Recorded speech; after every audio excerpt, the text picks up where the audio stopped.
এখন কাঁচামরিচের দামও অনেক সস্তা আর ফ্রিজে ছিল অনেকগুলো কাঁচামরিচ, তাই বানিয়ে নিলাম এমন একটা ঝাল ঝাল কাঁচামরিচের ইয়াম্মি ভর্তা। আর এই ভর্তাটা একবার বানিয়ে অনেক দিন সংরক্ষণ করে কিন্তু খাওয়া যায়।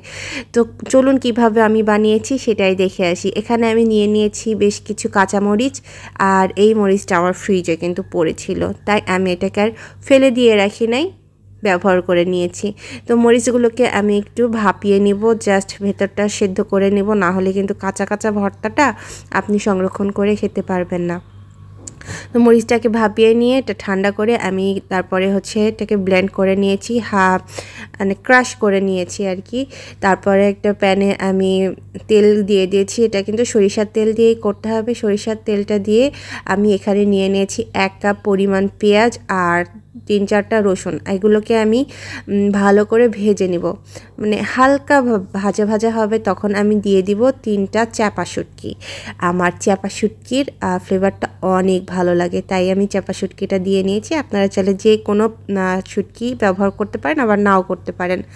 তারপরে আমি চাপা শুটকিটা দিয়ে সুন্দর করে এটাকে ভেজে নিব। আর চাপা শুটকি তো ভাজতে ভাজতে এমনিতেই গলে যায়, তো যখন এটা গলা হয়ে যাবে তখন আমি দিয়ে দিব সেই মরিচের বাটা বা মরিচ পেস্ট দিয়ে, তারপরে আমি স্বাদ মতো লবণ দিয়ে নিব। নিয়ে এটাকে কিন্তু অনেকক্ষণ ভাজতে হবে, যতক্ষণ না এর ভেতরের কাঁচা কাঁচা ভাবটা বা পানি পানি ভাবটা না শুকিয়ে যায় এবং তেলটা ওপরে ভেসে না ওঠে, ততক্ষণ পর্যন্ত।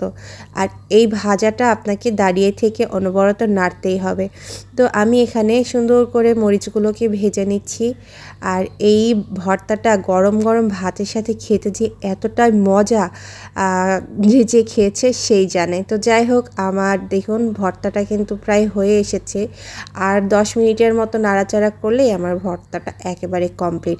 তো এই ভর্তাটা বানাতে আমার টোটাল 15 থেকে 20 মিনিট লেগেছে, কারণ ভাজাভাজির কাজটা একটু ধৈর্য ধরেই করতে হয়, তাই না?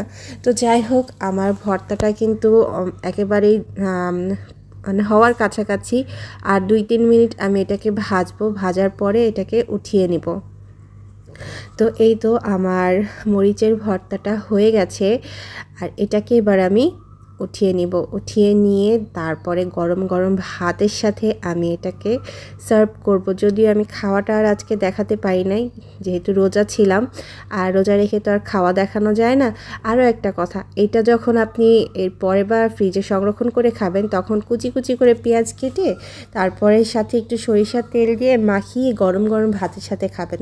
এটাও কিন্তু খেতে অনেক মজা, আবার এমনি এমনি খেতেও অনেক মজা। তো আমার ভিডিও কেমন লেগেছে জানাবেন। সবাই ভালো থাকবেন। আল্লাহ হাফেজ।